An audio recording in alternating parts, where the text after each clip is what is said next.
Chapter 26 tree Beed. इस बीच habits अंधेरे और उलझे हुए जंगल की अनुमति के अनुसार तेजी से आगे बढ़े, बहती हुई नदी की रेखा का अनुसरण करते हुए पश्चिम की ओर और पहाड़ों की ढलानों की ओर और भी गहरे फैंगोरन में। धीरे धीरे ऑक्स का उनका डर खत्म हो गया और उनकी गति धीमी हो गई। एक अजीब सी घुटन भरी भावना उन पर हावी हो गई, जैसे कि हवा बहुत पतली या सांस लेने के लिए बहुत कम हो। आखिरकार मेरी रुक गई। हम इस तरह नहीं चल सकते, उसने हौंफते हुए कहा। हमें थोड़ी हवा चाहिए। चलो कुछ पानी तो पीते हैं, पिप्पिन ने कहा। मैं प्यासा हूँ। वो एक बड़े पेड़ की जड़ पर चढ़ गया जो धारा में नीचे की ओर मुड़ी हुई थी और झुककर अपने हाथों में थोड़ा पानी भर लिया। पानी साफ और ठंडा था और उसने कई घूंट लिए। मेरी उसके पीछे पीछे चली गई। पानी ने उन्हें तरोताजा कर दिया और ऐसा लगा कि उनके दिलों को खुश कर दिया है। कुछ देर तक वे धारा के किनारे एक साथ बैठे रहे, अपने दुखते पैरों और टांगों को भिगोते रहे और उन पेड़ों को देखते रहे जो उनके चारों ओर चुपचाप खड़े थे, एक के बाद एक, जब तक कि वे हर दिशा में धूसर धुंधलके में लुप्त नहीं हो गए। मुझे लगता है कि आपने हमें पहले ही नहीं खो दिया है, पिप्पिन ने एक बड़े पेड़ के तने के सहारे पीछे झुकते हुए कहा। हम कम से कम इस धारा, इंटवॉश या आप इसे जो भी कहें, के मार्ग का अनुसरण कर सकते हैं और जिस रास्ते से आए थे उसी रास्ते से वापस निकल सकते हैं। हम ऐसा कर सकते हैं अगर हमारे पैर ऐसा कर सकें, मेरी ने कहा, और अगर हम ठीक से सांस ले सकें। हाँ, यहाँ सब कुछ बहुत धुंधला और घुटन भरा है, पिप्पिन ने कहा। यह मुझे किसी तरह टकबोरो के स्माइल्स में टूक्स के ग्रेट प्लेस के पुराने कमरे की याद दिलाता है। एक बहुत बड़ी जगह जहाँ पीढ़ियों से फर्नीचर को कभी भी न तो हटाया गया है और न ही बदला गया है। वे कहते हैं कि ओल्ड टूक साल दर साल इसमें रहता था, जबकि वो और कमरा साथ साथ बूढ़े और जर्जर होते गए और एक सदी पहले उनकी मृत्यु के बाद से इसमें कभी कोई बदलाव नहीं हुआ है। और ओल्ड गेरोंटियस मेरे परदादा थे, यह इसे थोड़ा पीछे ले जाता है। लेकिन यह इस जंगल की पुरानी भावना के सामने कुछ भी नहीं है। उन सभी रोते हुए, लटकते हुए, दाढ़ी और लाइकन की मूंछों को देखें। और अधिकांश पेड़ आधे से ज्यादा फटे हुए सूखे पत्तों से ढके हुए लगते हैं जो कभी गिरे ही नहीं। अव्यवस्थित। मैं कल्पना नहीं कर सकता कि अगर कभी वसंत आए तो यहाँ कैसा दिखेगा। वसंत सफाई तो और भी कम, लेकिन सूरज को कभी कभी तो झांकना ही चाहिए, मेरी ने कहा। ये बिल्बो के मिर्कवुड के वर्णन जैसा बिल्कुल भी नहीं दिखता या महसूस नहीं होता। वह पूरी तरह से अंधेरा और काला था और काली काली चीजों का घर था। ये बस धुंधला है और भयावह रूप से पेड़ों जैसा है। आप कल्पना भी नहीं कर सकते कि यहाँ जानवर रहते हैं या लंबे समय तक रहते हैं। नहीं नहीं हॉबिट, पिप्पिन ने कहा, और मुझे इस पार जाने की कोशिश करने का विचार भी पसंद नहीं है। मुझे लगता है कि 100 मील तक कुछ भी नहीं है। हमारी आपूर्ति कैसी है? नीच, मेरी ने कहा। हम लेम्बा के कुछ अतिरिक्त पैकेटों के अलावा कुछ भी नहीं लेकर भाग गए और बाकी सब कुछ पीछे छोड़ दिया। उन्होंने एल्वेन केक के बचे हुए हिस्से को देखा, लगभग 5 दिनों के टूटे हुए टुकड़े, बस इतना ही। और एक भी चादर या कंबल नहीं, मेरी ने कहा। आज रात हमें ठंड लगेगी, चाहे हम जिस भी रास्ते से जाएं। अच्छा, अब हमें रास्ता तय कर लेना चाहिए, पिप्पिन ने कहा। सुबह होने वाली है। तभी उन्हें जंगल में कुछ दूर आगे एक पीली रोशनी दिखाई दी। ऐसा लगा जैसे सूरज की रोशनी की किरणें अचानक जंगल की छत को भेद रही हों। हेलो, मैरी ने कहा। जब हम इन पेड़ों के नीचे थे तो सूरज शायद बादलों में छिप गया होगा और अब वह फिर से बाहर निकल गया है, या फिर वह इतना ऊपर चढ़ गया है कि किसी छेद से नीचे देख सकता है। ये ज्यादा दूर नहीं है, चलो चलते हैं और जांच करते हैं। उन्होंने पाया कि यह उनके अनुमान से कहीं ज्यादा दूर था। जमीन स्थिर रूप से ऊपर उठ रही थी और धीरे धीरे पथरीली होती जा रही थी। जैसे जैसे वे आगे बढ़ते गए, रोशनी बढ़ती गई और जल्द ही उन्होंने देखा कि उनके सामने एक चट्टानी दीवार थी, एक पहाड़ी का किनारा या दूर के पहाड़ों से निकली किसी लंबी जड़ का अचानक अंत। इस पर कोई पेड़ नहीं उगता था और सूरज इसकी पथरीली सतह पर पूरी तरह से पड़ रहा था। इसके पैर के पास पेड़ों की टहनियां सख्त और स्थिर फैली हुई थीं, मानो गर्मी की ओर बढ़ रही हों। जहां पहले सब कुछ इतना जर्जर और धूसर दिख रहा था, वहां अब लकड़ी गहरे भूरे रंग से चमक रही थी और चिकनी लकड़ी के साथ छाल का रंग पॉलिश किए हुए चमड़े जैसा काला भूरा था। पेड़ों की टहनियां युवा घास की तरह नर्म हरे रंग से चमक रही थीं। शुरुआती वसंत या उसके क्षणभंगुर दृश्य उनके चारों ओर थे। पत्थर की दीवार के सामने सीढ़ी जैसा कुछ था, शायद प्राकृतिक, और चट्टान के टूटने से बना था, क्योंकि यह खुरदरी और असमान थी। ऊपर जंगल के पेड़ों की चोटियों के लगभग समतल, वहां एक चट्टान के नीचे एक शेल्फ थी। वहां कुछ भी नहीं उगता था, बस किनारे पर कुछ घास और खरपतवार थे, और एक पेड़ का पुराना तना था जिसकी सिर्फ 2 मुड़ी हुई शाखाएं बची थीं। ये लगभग किसी कुरूप बूढ़े आदमी की आकृति जैसा लग रहा था, जो वहां खड़ा था और सुबह की रोशनी में आंखें झपका रहा था। हम ऊपर चलते हैं, मेरी ने खुशी से कहा। अब हवा में सांस लेने और जमीन को देखने का मौका।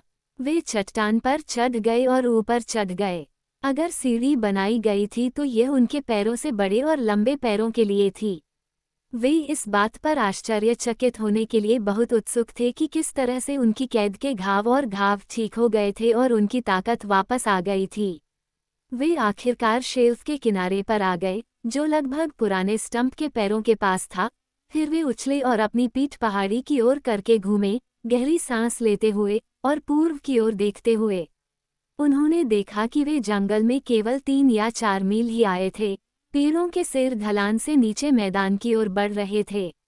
वहां जंगल के किनारे के पास घुमावदार काले धुएं के ऊंचे शिखर ऊपर उठे, डगमगाते और उनकी ओर तैरते हुए। हवा बदल रही है, मेरी ने कहा। ये फिर से पूर्व की ओर मुड़ गई है। यहाँ ठंडक महसूस हो रही है। हाँ, पिप्पिन ने कहा, मुझे डर है कि यह सिर्फ एक क्षणिक चमक है और यह फिर से धूसर हो जाएगा। कितनी अफसोस की बात है। ये झबरा पुराना जंगल सूरज की रोशनी में बहुत अलग दिख रहा था। मुझे लगा कि मुझे ये जगह पसंद आ गई है। मुझे लगा कि तुम्हें जंगल पसंद है। यह अच्छा है।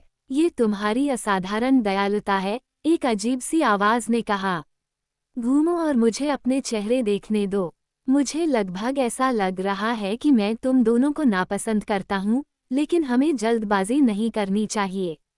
घूमो। एक बड़ा सा हाथ उनके दोनों कंधों पर रखा गया और उन्हें धीरे से लेकिन अप्रतिरोध्य तरीके से घुमाया गया। फिर 2 बड़ी भुजाओं ने उन्हें ऊपर उठा लिया। उन्होंने पाया कि वे एक बहुत ही असाधारण चेहरे को देख रहे थे।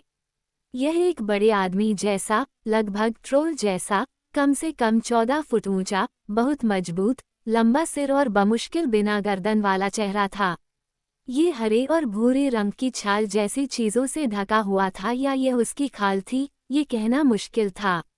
किसी भी हालत में धड़ से थोड़ी दूरी पर भुजाएं झुर्रीदार नहीं थीं, बल्कि भूरे रंग की चिकनी त्वचा से ढकी हुई थीं। बड़े पैरों में प्रत्येक में 7 उंगलियां थीं। लंबे चेहरे का निचला हिस्सा एक व्यापक ग्रे दाढ़ी से ढका हुआ था, जो जड़ों पर झाड़ीदार, लगभग टहनीदार, सिरों पर पतली और कायदार थी।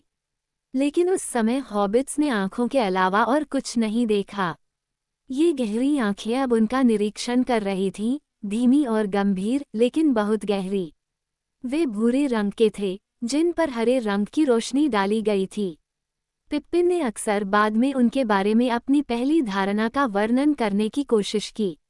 ऐसा महसूस होता था मानो उनके पीछे एक बहुत बड़ा कुआं है, जो सदियों पुरानी यादों और लंबे, धीमे, स्थिर विचारों से भरा हुआ है, लेकिन उनकी सतह वर्तमान से जगमगा रही थी, जैसे सूरज किसी विशाल पेड़ की बाहरी पत्तियों पर या बहुत गहरी झील की लहरों पर चमक रहा हो।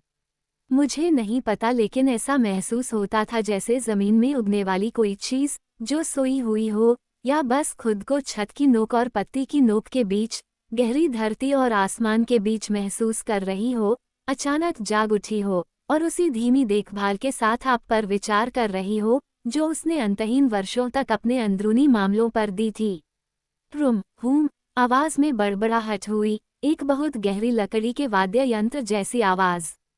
वाकई बहुत अजीब है। जल्दबाजी मत करो, यही मेरा आदर्श वाक्य है। लेकिन अगर मैंने तुम्हें देखा होता, तुम्हारी आवाज़ें सुनने से पहले मुझे वे पसंद थीं, अच्छी छोटी आवाज़ें, उन्होंने मुझे कुछ ऐसा याद दिलाया जो मुझे याद नहीं है।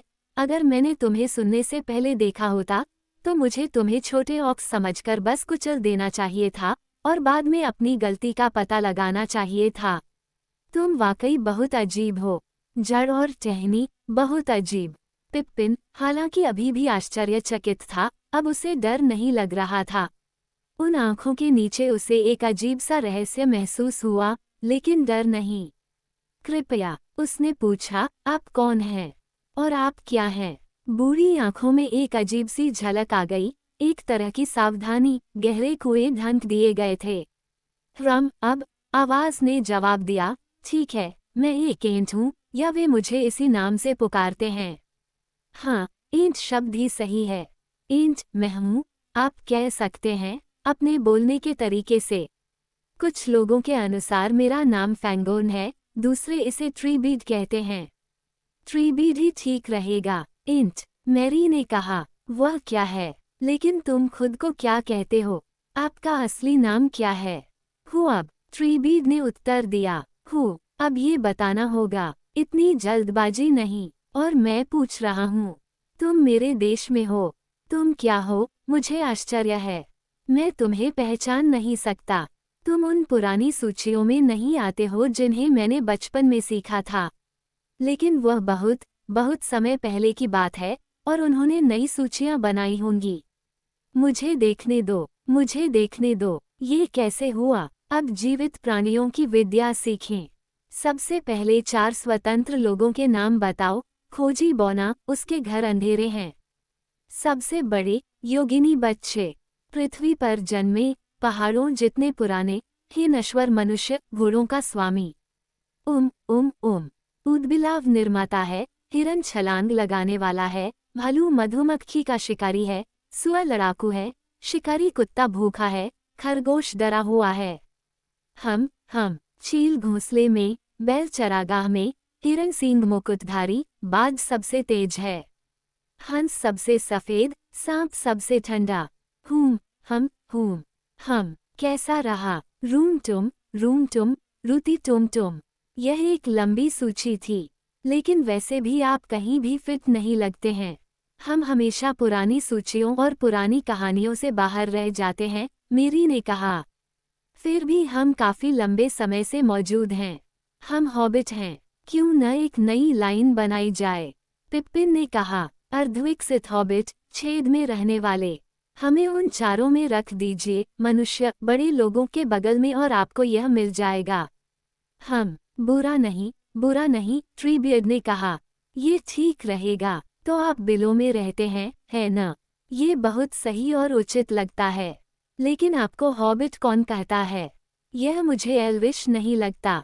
एल्व्स ने सभी पुराने शब्द बनाए, उन्होंने ही इसकी शुरुआत की। कोई और हमें हॉबिट नहीं कहता, हम खुद को हॉबिट कहते हैं, पिप्पिन ने कहा।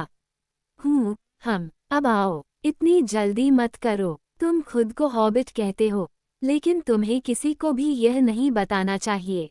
अगर तुम सावधान नहीं रहे तो तुम अपना सही नाम बता दोगे। हम इस बारे में सावधान नहीं हैं, मेरी ने कहा। वास्तव में मैं एक ब्रांडी बक हूँ, मेरिडॉक ब्रांडी बक, हालांकि ज्यादातर लोग मुझे सिर्फ मेरी कहते हैं। और मैं एक टूक हूँ, पेरेग्रीन टूक, लेकिन मुझे आमतौर पर पिप्पिन या पिप कहा जाता है। लेकिन मैं देख रहा हूँ कि तुम लोग जल्दबाज लोग हो, ट्रीबीड ने कहा। मैं तुम्हारे आत्मविश्वास से सम्मानित महसूस करता हूँ, लेकिन तुम्हें एक साथ बहुत ज्यादा आज़ाद नहीं होना चाहिए। तुम जानते हो कि एंट और एंट होते हैं, या एंट और ऐसी चीजें होती हैं जो एंट जैसी दिखती हैं लेकिन नहीं हैं, जैसा कि तुम कह सकते हो।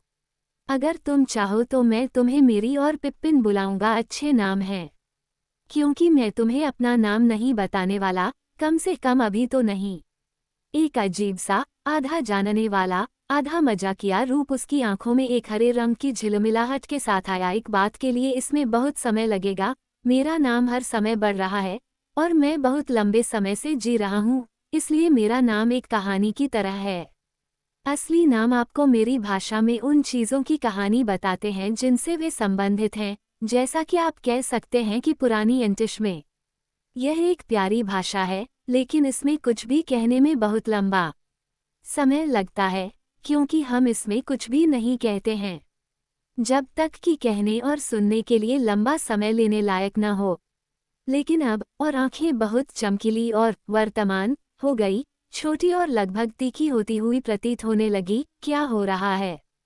तुम इस सब में क्या कर रहे हो? मैं इस अल्ला लल्ला रुम्बा कमांडा लिंड और बोर पंजीकृत व्यापारचिन मल से बहुत कुछ देख और सुन सकता हूँ और सूंघ और महसूस कर सकता हूँ। माफ करना, यह मेरे नाम का एक हिस्सा है। मुझे नहीं पता कि बाहरी भाषाओं में इसका क्या शब्द है।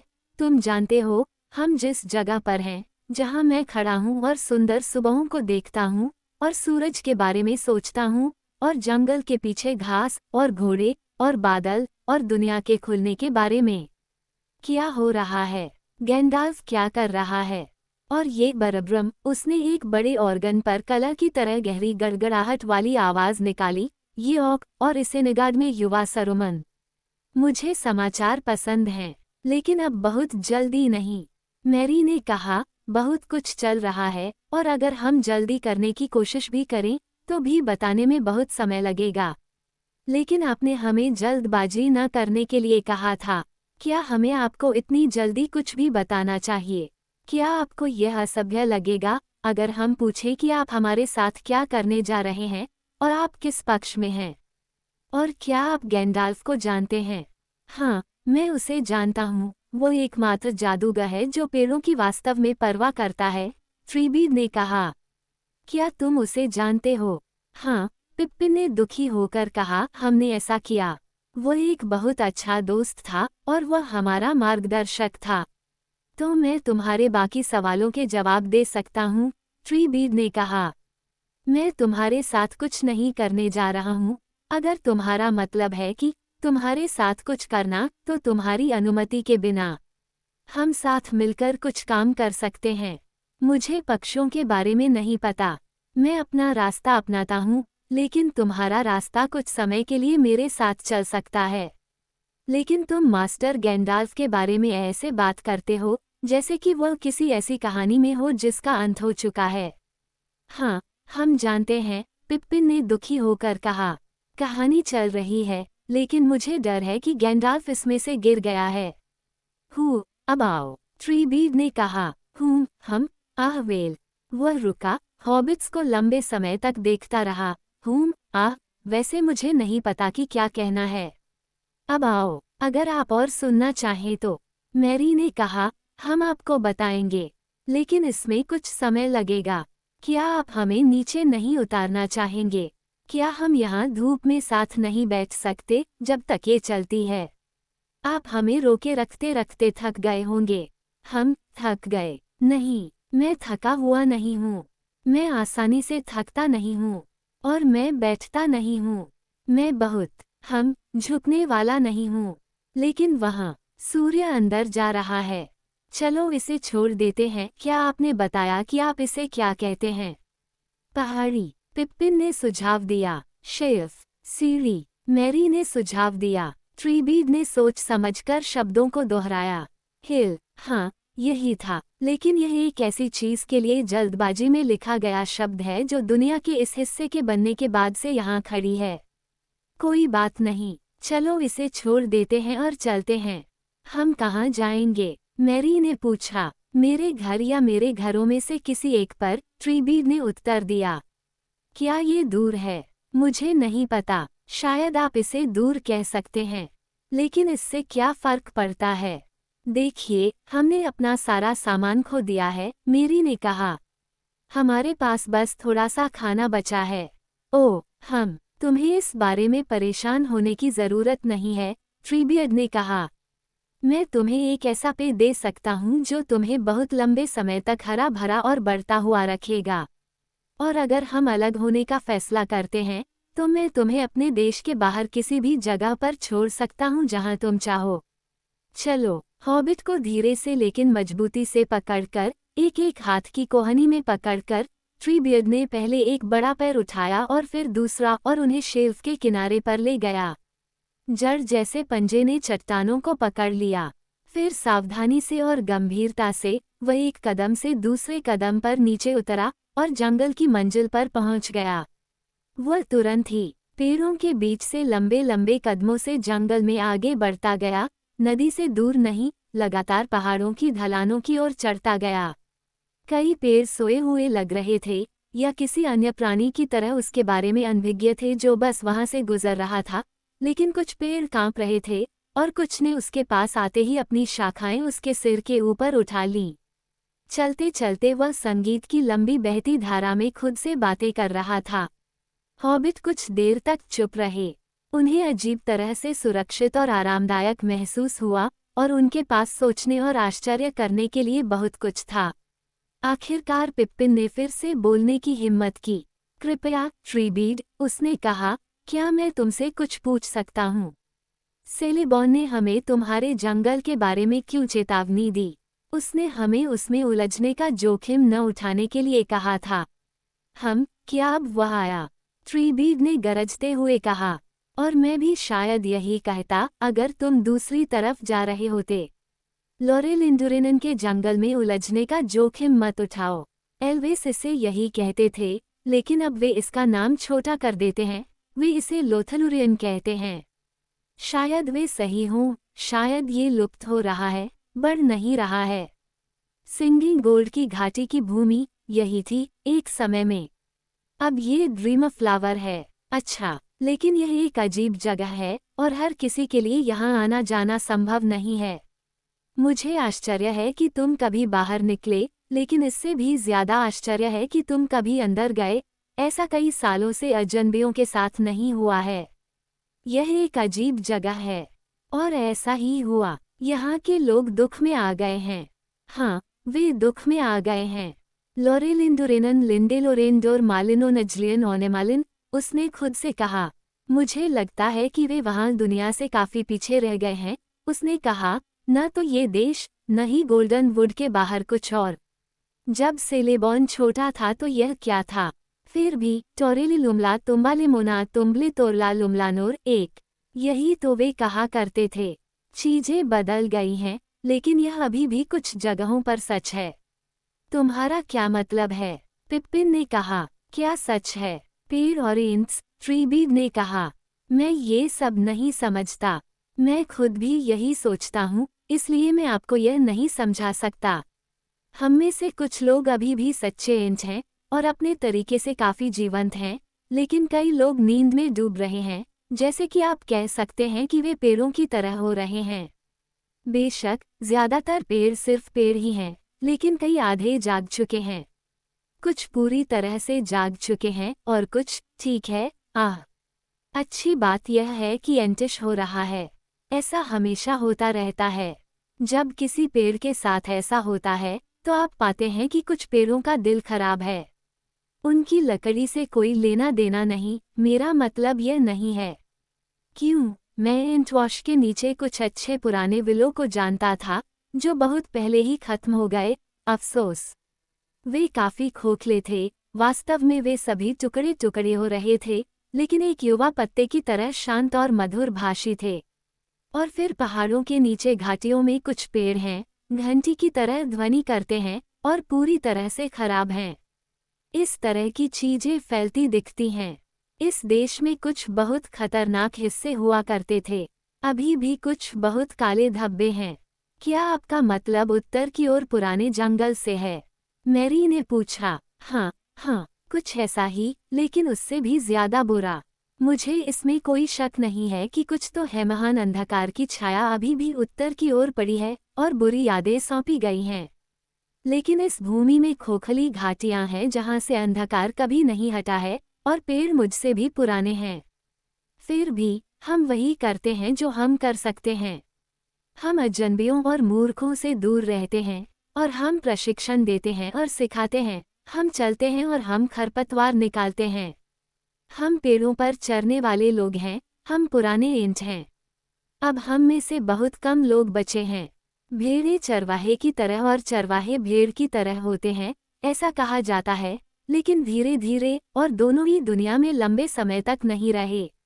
पेड़ों और एंट के साथ यह जल्दी और करीब होता है और वे युगों से साथ साथ चलते आ रहे हैं। क्योंकि एंट एल्स की तरह अधिक होते हैं, मनुष्य की तुलना में खुद में कम रुचि रखते हैं और अन्य चीज़ों के अंदर जाने में बेहतर होते हैं। और फिर भी एंट मनुष्य की तरह अधिक होते हैं, एल्स की तुलना में अधिक परिवर्तनशील होते हैं और बाहरी रंग को जल्दी से ग्रहण कर लेते हैं, आप कह सकते हैं। या दोनों से बेहतर, क्योंकि वे अधिक स्थिर होते हैं और चीज़ों पर अपना ध्यान अधिक समय तक रखते हैं। मेरे कुछ रिश्तेदार अब पेड़ों की तरह दिखते हैं और उन्हें जगाने के लिए किसी बड़ी चीज़ की ज़रूरत है और वे केवल फुसफुसाते हुए बोलते हैं। लेकिन मेरे कुछ पेड़ शाखा प्रधान हैं और कई मुझसे बात कर सकते हैं। एल्स ने इसकी शुरुआत की, बेशक पेड़ों को जगाना और उन्हें बोलना सिखाना और उनकी पेड़ों वाली बातचीत सीखना। वे हमेशा हर चीज़ से बात करना चाहते थे, पुराने एल्स ऐसा ही करते थे। लेकिन फिर महान अंधकार आया और वे समुद्र के पार चले गए या दूर घाटियों में भाग गए और खुद को छिपा लिया और उन दिनों के बारे में गाने गाए जो कभी नहीं आएंगे। फिर कभी नहीं। हाँ, एक समय में सब एक ही जंगल था, यहाँ से लेकर लून के पहाड़ों तक, और यह बस पूर्वी छोर था। वे दिन बहुत खूबसूरत थे। एक समय था जब मैं दिन भर चल सकता था और गा सकता था और खोखली पहाड़ियों में अपनी आवाज़ की प्रतिध्वनि के अलावा कुछ नहीं सुन सकता था। जंगल लोथलुरियन के जंगल जैसे थे, बस घने, मजबूत, युवा और हवा की खुशबू। मैं एक हफ्ता सिर्फ सांस लेने में बिताता था। ट्रीबीड चुप हो गया, आगे बढ़ता रहा, लेकिन फिर भी उसके बड़े पैरों से कोई आवाज़ नहीं निकल रही थी। फिर उसने फिर से गुनगुनाना शुरू किया और बड़बड़ाते हुए मंत्रोच्चार में बदल गया। धीरे धीरे हॉबिट्स को एहसास हुआ कि वो उनके लिए मंत्रोच्चार कर रहा था। तसरीनान के विलो मीड्स में मैं वसंत में घूमता था। नान तसारियों में वसंत का दृश्य और सुगंध। और मैंने कहा कि यह अच्छा है। मैं गर्मियों में ओसिरियांड के एल्म जंगलों में घूमता था। ओसिर की 7 नदियों के किनारे गर्मियों में प्रकाश और संगीत। और मैंने सोचा कि यह सबसे अच्छा था। मैं शरद ऋतु में नीलडोरेत के बीचों में आया था। पतझड़ में सोना और लाल रंग और पत्तों की आहिम्बुल नानेलडोर। यह मेरी इच्छा से भी अधिक था। मैं शीतकाल में डोर्थोनियन के ऊंचे क्षेत्र में स्थित देवदार के वृक्षों पर चढ़ता था। हवा और सफेदी और सर्दियों की काली शाखाएं। ओ रोड नाथ एफन। मेरी आवाज़ ऊपर जाकर आकाश में गूंजने लगी। और अब वे सारी भूमि लहर के नीचे है। और मैं अम्बारुना में, टोरामोना में, अल्डालुमल में चलता हूँ। मेरी अपनी भूमि में, फैंगोर्न देश में, जहाँ जड़ें लंबी हों और साल पत्तों से भी मोटे होते हैं। टोरामोनालुमल में वह चुप हो गया और चुपचाप आगे बढ़ गया, और पूरे जंगल में, जहाँ तक कान पहुँच सकता था, कोई आवाज़ नहीं थी। दिन ढल गया और शाम पेड़ों की टहनियों के इर्द गिर्द लिपट गई। आखिरकार हॉबिट्स ने देखा, उनके सामने धुंधली सी खड़ी अंधेरी जमीन उभर रही थी। वे पहाड़ों की तलहटी में और ऊंचे मेथेद्रा की हरी जड़ों तक पहुंच गए थे। पहाड़ी के नीचे युवा एंटवॉश अपने झरनों से छलांग लगाते हुए उनसे मिलने के लिए कदम दर कदम शोर मचाते हुए दौड़ा। धारा के दाईं ओर एक लंबी ढलान थी जो घास से ढकी हुई थी, जो अब शाम के अंधेरे में धूसर हो गई थी। वहां कोई पेड़ नहीं उगता था और यह आकाश की ओर खुला था। बादलों के किनारों के बीच झीलों में तारे पहले से ही चमक रहे थे। ट्रीबीड ढलान पर चढ़ता गया, अपनी गति को कम किए बिना। अचानक उनके सामने हॉबिट्स ने एक चौड़ा रास्ता देखा। 2 बड़े पेड़ वहां खड़े थे, एक दोनों तरफ, जैसे कि जीवित गेट पोस्ट, लेकिन उनके क्रॉसिंग और आपस में जुड़ी शाखाओं को छोड़कर कोई गेट नहीं था। जैसे ही बूढ़ा एंट पास आया, पेड़ों ने अपनी शाखाएं उठाईं और उनके सभी पत्ते हिलने लगे और सरसराहट करने लगे। क्योंकि वे सदाबहार पेड़ थे और उनके पत्ते गहरे और पॉलिश थे और शाम के अंधेरे में चमक रहे थे। उनके पीछे एक विस्तृत समतल जगह थी, जैसे कि पहाड़ी के किनारे एक बड़े हॉल का फर्श काटा गया हो। दोनों ओर दीवारें ऊपर की ओर झुकी हुई थीं, जब तक कि वे 50 फीट या उससे अधिक ऊंची नहीं हो गईं, और प्रत्येक दीवार के साथ पेड़ों का एक गलियारा खड़ा था जो अंदर की ओर बढ़ने के साथ साथ ऊंचाई में भी बढ़ता गया। दूर के छोर पर चट्टान की दीवार सीधी थी, लेकिन नीचे की ओर इसे खोखला करके एक उथली खाड़ी बना दिया गया था, जिस पर मेहराबदार छत थी। हॉल की एकमात्र छत पेड़ों की शाखाओं को छोड़कर जो भीतरी छोर पर पूरी जमीन को ढक रही थी और बीच में सिर्फ एक चौड़ा खुला रास्ता छोड़ रही थी। एक छोटी सी जलधारा ऊपर के झरनों से निकलकर मुख्य जल को छोड़कर दीवार के सीधे चेहरे पर झंझनाते हुए नीचे गिरता हुआ धनुषाकार खाड़ी के सामने एक महीन पर्दे की तरह चांदी की बूंदें डालता हुआ पानी फिर से पेड़ों के बीच फर्श में एक पत्थर के बेसिन में इकट्ठा हो गया और वहां से यह छलक कर खुले रास्ते के किनारे बह गया, जंगल के माध्यम से अपनी यात्रा में एंटवॉश से फिर से मिलने के लिए। हम यहाँ हैं, ट्रीबीड ने अपनी लंबी चुप्पी तोड़ते हुए कहा। मैं आपके लिए लगभग 70,000 कदम लाया हूँ, लेकिन आपकी जमीन के माप में ये कितना आता है मुझे नहीं पता। वैसे भी हम लास्ट माउंटेन की जड़ों के पास हैं। इस जगह का नाम वेलिंग हॉल हो सकता है अगर इसे आपकी भाषा में बदल दिया जाए। मुझे ये पसंद है। हम आज रात यहीं रुकेंगे। उसने उन्हें पेड़ों के गलियारों के बीच घास पर बिठा दिया और वे उसके पीछे बड़े मेहराब की ओर चले गए। अब हॉबिट्स ने देखा कि जब वह चल रहा था तो उसके घुटने मुश्किल से मुड़े थे, लेकिन उसके पैर एक बड़े कदम में खुल गए। उसने अपने बड़े पैर की उंगलियों को, और वे वास्तव में बड़े और बहुत चौड़े थे, अपने पैरों के किसी भी अन्य हिस्से से पहले जमीन पर रखा। एक पल के लिए ट्रीबीड गिरते हुए झरने की बारिश के नीचे खड़ा रहा और एक गहरी सांस ली। फिर वह हंसा और अंदर चला गया। वहाँ एक बड़ी पत्थर की मेज खड़ी थी, लेकिन कोई कुर्सियां नहीं थीं। खाड़ी के पीछे पहले से ही काफी अंधेरा था। ट्रीबीड ने 2 बड़े बर्तन उठाए और उन्हें मेज पर खड़ा कर दिया। वे पानी से भरे हुए लग रहे थे, लेकिन उसने अपने हाथों को उनके ऊपर रखा और तुरंत वे चमकने लगे।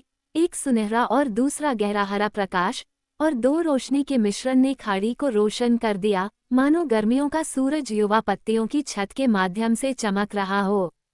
पीछे मुड़कर देखने पर हॉबिट्स ने देखा कि आंगन के पेड़ भी चमकने लगे थे, पहले तो हल्के से, लेकिन धीरे धीरे तेज होते हुए, जब तक कि हर पत्ती रोशनी से भर नहीं गई।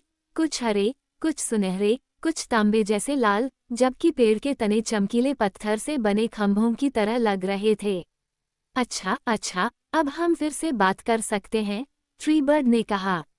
मुझे लगता है कि तुम प्यासे हो, शायद तुम थके भी हो। इसे पी लो। वह खाड़ी के पीछे गया और फिर उन्होंने देखा कि वहाँ कई लंबे पत्थर के जार रखे हुए थे, जिनके ढक्कन भारी थे।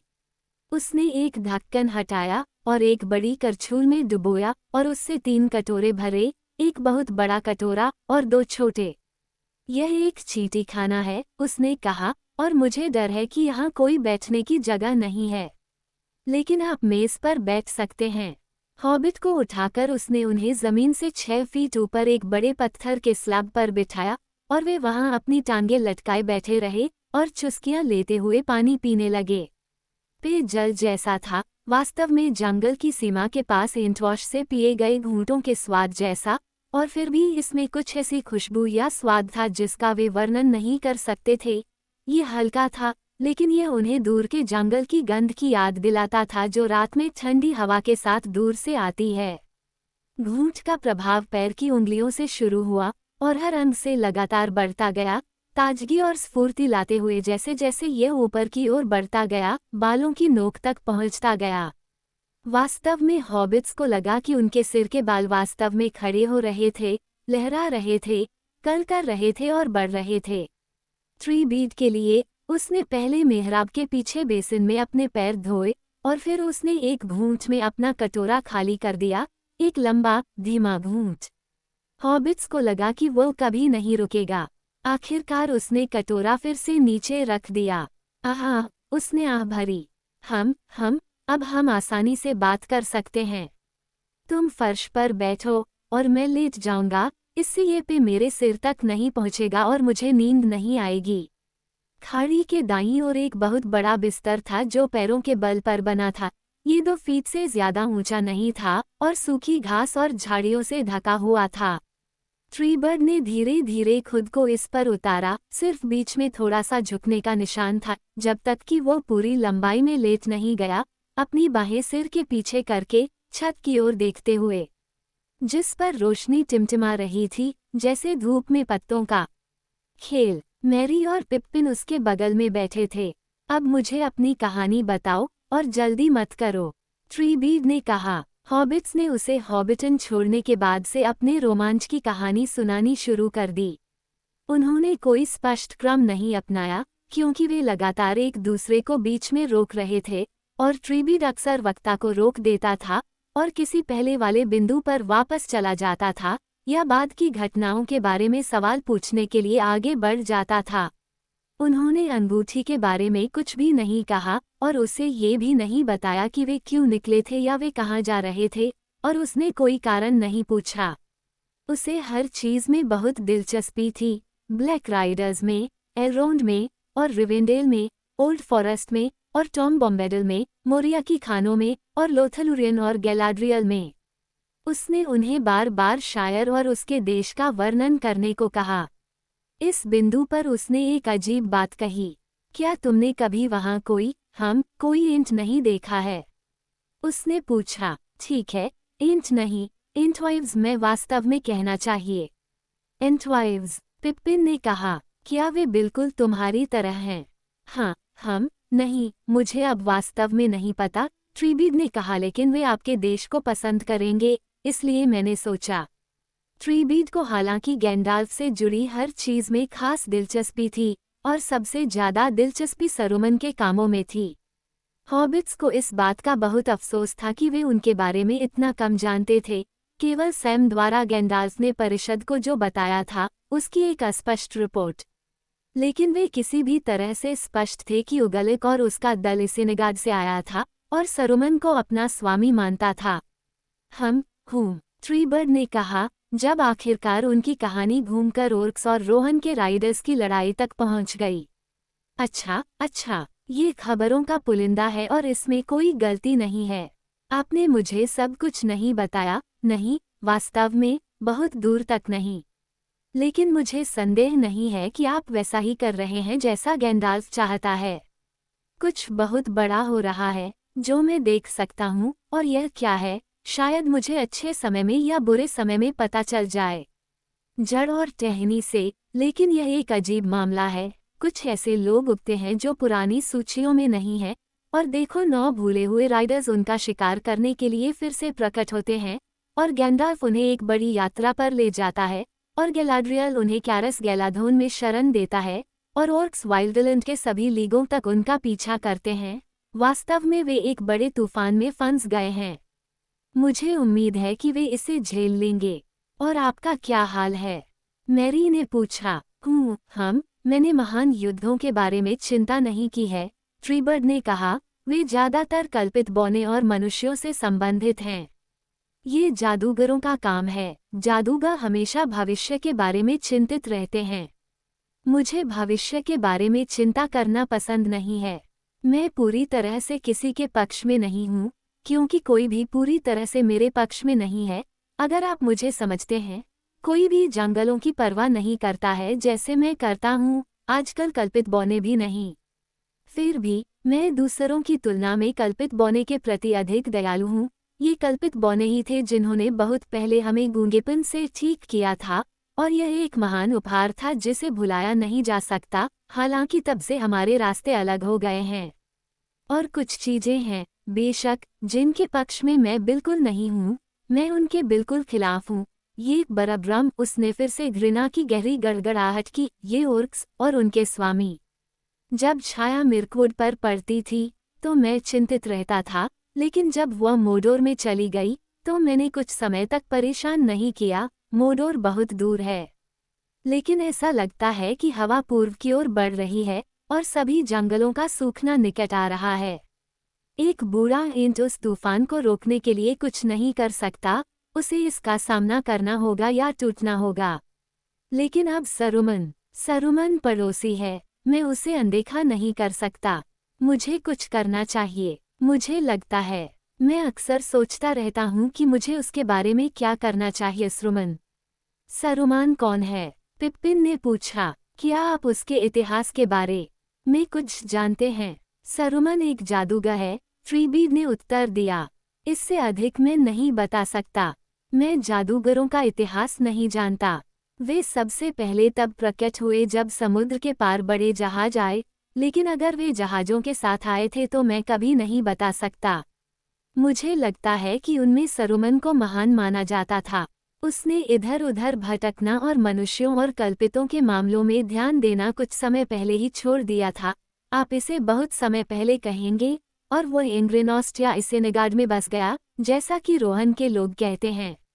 वो शुरू में बहुत शांत था, लेकिन उसकी प्रसिद्धि बढ़ने लगी। वे कहते हैं कि उसे श्वेत परिषद का प्रमुख चुना गया था, लेकिन ये बहुत अच्छा नहीं रहा। मुझे अब आश्चर्य होता है कि क्या तब भी सरुमन बुरे रास्ते पर नहीं जा रहा था। लेकिन किसी भी हालत में वह अपने पड़ोसियों को कोई परेशानी नहीं देता था। मैं उससे बात करता था। एक समय था जब वो हमेशा मेरे जंगल में घूमता रहता था। वो उन दिनों विनम्र था, हमेशा मुझसे छुट्टी मांगता था, कम से कम जब वो मुझसे मिलता था, और हमेशा उत्सुक रहता था। सुनो, मैंने उसे बहुत सी बातें बताईं जो वो खुद कभी नहीं जान पाता, लेकिन उसने कभी मुझे वैसा ही जवाब नहीं दिया। मुझे याद नहीं पड़ता कि उसने कभी मुझसे कुछ कहा हो, और वो और भी ऐसा ही होता गया। उसका चेहरा, जैसा कि मुझे याद है, मैंने उसे कई दिनों से नहीं देखा था, पत्थर की दीवार में खिड़कियों जैसा हो गया था, खिड़कियां जिनके अंदर शटर थे। मुझे लगता है कि अब मैं समझ गया हूँ कि वो क्या करने जा रहा है। वो एक शक्ति बनने की साजिश कर रहा है। उसका दिमाग धातु और पहियों पर है, और वह बढ़ती हुई चीजों की परवाह नहीं करता, सिवाय इसके कि वे उसे उस समय काम आएं। और अब ये स्पष्ट है कि वह एक काला गद्दार है। उसने बुरे लोगों, ऑक्स के साथ संबंध बना लिए हैं। ब्रह्म हूँ, उससे भी बदतर, वो उनके साथ कुछ कर रहा है, कुछ खतरनाक। क्योंकि ये इसेंगाडर्स दुष्ट मनुष्यों की तरह हैं। यह महान अंधकार में आई बुरी चीजों का एक चिन्ह है कि वे सूर्य को बर्दाश्त नहीं कर सकते, लेकिन सरुमन के ऑक्स इसे सहन कर सकते हैं, भले ही वे इससे नफरत करते हों। मुझे आश्चर्य है कि उसने क्या किया है। क्या वे मनुष्य हैं जिन्हें उसने बर्बाद कर दिया है, या उसने ऑक्स और मनुष्यों की जातियों को मिला दिया है? यह एक काली बुराई होगी। ट्रीबीड ने एक पल के लिए गरजते हुए कहा, मानो वह कोई गहरी, भूमिगत एंटिश शाप सुना रहा हो। कुछ समय पहले मुझे आश्चर्य होने लगा था कि ऑक मेरे जंगल से इतनी आसानी से गुजरने की हिम्मत कैसे कर सकते हैं। वह आगे बोला, अभी हाल ही में मुझे लगा कि सरुमन दोषी है, और वह बहुत पहले से ही सभी रास्तों की जासूसी कर रहा था, और मेरे रहस्यों का पता लगा रहा था। वह और उसके दुष्ट लोग अब तबाही मचा रहे हैं। सीमा पर वे पेड़ों को काट रहे हैं। अच्छे पेड़, कुछ पेड़ों को वे बस काट देते हैं और सड़ने के लिए छोड़ देते हैं और शरारत, लेकिन अधिकांश उन्हें काटकर और थान की आग को जलाने के लिए ले जाया जाता है। इन दिनों इसेनेगाड से हमेशा धुआं उठता रहता है। उस पर धिक्कार है, जड़ और शाखा। उनमें से कई पेड़ मेरे मित्र थे, जिन्हें मैं अखरोट और बलूत से जानता था। कई की अपनी आवाज़ें थीं जो अब हमेशा के लिए खो गई हैं। और जहाँ कभी गाने वाले बगीचे थे, वहाँ अब ठूंठ और कंटीली झाड़ियाँ हैं। मैं बेकार रहा हूँ। मैंने चीज़ों को फिसलने दिया है। इसे रोकना होगा। ट्रीबियट झटके से बिस्तर से उठा, खड़ा हुआ और अपना हाथ मेज पर पटका। प्रकाश की नलिकाएं कांप उठीं और 2 ज्वालाएं निकलीं। उसकी आंखों में हरे रंग की आग की चमक थी और उसकी दाढ़ी एक बड़ी झाड़ू की तरह सख्त हो गई थी। मैं इसे रोकूंगा, वह जोर से बोला, और तुम मेरे साथ आओ। तुम मेरी मदद कर सकते हो। इस तरह तुम अपने दोस्तों की भी मदद करोगे, क्योंकि अगर सरुमन को नहीं रोका गया तो रोहन और गोंडोर के पीछे भी एक दुश्मन होगा। हमारे रास्ते एक साथ चलते हैं इसेनेगाड तक। हम आपके साथ चलेंगे, मेरी ने कहा। हम जो कर सकते हैं, करेंगे। हाँ, पिप्पिन ने कहा। मैं व्हाइट हैंड को परास्त होते देखना चाहूँगा। मैं वहाँ रहना चाहूँगा, भले ही मैं बहुत उपयोगी न हो सकूँ। मैं उगलक और रोहन को पार करने की घटना को कभी नहीं भूलूंगा। अच्छा, ट्रीबीड ने कहा, लेकिन मैंने जल्दबाजी में कहा। हमें जल्दबाजी नहीं करनी चाहिए। मैं बहुत गर्म हो गया हूँ। मुझे खुद को ठंडा करना चाहिए और सोचना चाहिए। ऐसा करने की तुलना में रुको। चिल्लाना आसान है। वह मेहराब की ओर बढ़ा और कुछ देर तक झरने की गिरती हुई बारिश के नीचे खड़ा रहा। फिर वह हंसा और खुद को हिलाया, और जहां भी पानी की बूंदें उससे चमकती हुई जमीन पर गिरी, वे लाल और हरे रंग की चिंगारियों की तरह चमक उठीं। वह वापस आया और फिर से बिस्तर पर लेट गया और चुप हो गया। कुछ देर बाद हॉबिट्स ने उसे फिर से बड़बड़ाते हुए सुना। ऐसा लग रहा था कि वह अपनी उंगलियों पर गिनती कर रहा था। फैंगॉन, फिंगलास, फ्लैड्रिफ, उसने आह भरी। समस्या यह है कि हम में से बहुत कम लोग बचे हैं, उसने हॉबिट्स की ओर मुड़ते हुए कहा। अंधकार से पहले जंगल में घूमने वाले पहले एंट्स में से केवल 3 ही बचे हैं। केवल मैं, फैंगोन और फिंगलास और फ्लैड्रिफ। उन्हें उनके एल्विश नाम देने के लिए आप उन्हें लीफलॉक और स्किनबाक कह सकते हैं यदि आपको ये बेहतर लगे। और हम तीनों में से लीफलॉक और स्किनबाक इस व्यवसाय के लिए बहुत उपयोगी नहीं हैं। लीफलॉक को नींद आ गई है। आप कह सकते हैं कि वो लगभग पेड़ जैसा है। वो गर्मियों में अपने घुटनों के चारों ओर घास के मैदानों की गहरी घास के साथ अकेले आधा सोए हुए खड़ा रहता है। वह पत्तियों के बालों से ढका हुआ है। वह सर्दियों में जाग जाता था, लेकिन हाल ही में वह इतना अधिक नींद में रहने लगा है कि तब भी वह दूर तक नहीं चल पाता। स्किनबाक आइसनगार्ड के पश्चिम में पहाड़ी ढलानों पर रहता था। यहीं पर सबसे बड़ी मुसीबत थी। वह ऑर्क्स द्वारा घायल हो गया था, और उसके कई लोगों और उसके पेड़ों के झुंडों की हत्या कर दी गई और उन्हें नष्ट कर दिया गया। वह ऊंचे स्थानों पर चला गया है, उन वृक्ष के बीच जो उसे सबसे अधिक प्रिय हैं, और वह नीचे नहीं आएगा। फिर भी मैं हिम्मत करके कह सकता हूँ कि मैं अपने युवा लोगों का एक अच्छा समूह इकट्ठा कर सकता हूँ, अगर मैं उन्हें ज़रूरत समझा सकता हूँ, अगर मैं उन्हें जगा सकता हूँ। हम जल्दबाज लोग नहीं हैं। क्या अफसोस है कि हम इतने कम हैं। जब आप इतने लंबे समय से इस देश में रह रहे हैं तो फिर इनकी संख्या इतनी कम क्यों है? पिप्पिन ने पूछा, क्या बहुत से लोग मर गए हैं? ओह नहीं, ट्रीबियर्ड ने कहा, जैसा कि आप कह सकते हैं, अंदर से कोई नहीं मरा है। कुछ तो लंबे समय के बुरे संयोगों में गिर गए हैं, बेशक, और ज्यादातर पेड़ की तरह बड़े हो गए हैं। लेकिन हम में से कभी भी ज्यादा नहीं थे और हम बड़े भी नहीं हैं। कोई एंटिंग नहीं हुई है, कोई बच्चा नहीं, आप कहेंगे, बहुत लंबे समय तक नहीं। आप देखिए, हमने एंटवाइव्स खो दी हैं। कितना दुखद। पिप्पिन ने कहा, आखिर वे सब कैसे मर गए? वे मरे नहीं, ट्रीबीड ने कहा। मैंने कभी नहीं कहा कि वे मरे। हमने उन्हें खो दिया, मैंने कहा। हमने उन्हें खो दिया और हम उन्हें नहीं ढूंढ सकते। उसने आह भरी। मुझे लगा कि ज्यादातर लोग ये जानते हैं। मिरकुड से गोंडोर तक एल्व्स और मेन के बीच एंटर्स के एंटवाइव्स के शिकार के बारे में गाने गाए जाते थे। उन्हें पूरी तरह से भुलाया नहीं जा सकता। मुझे डर है कि ये गीत पहाड़ों के पार पश्चिम में शायर तक नहीं पहुंच पाए हैं, मेरी ने कहा।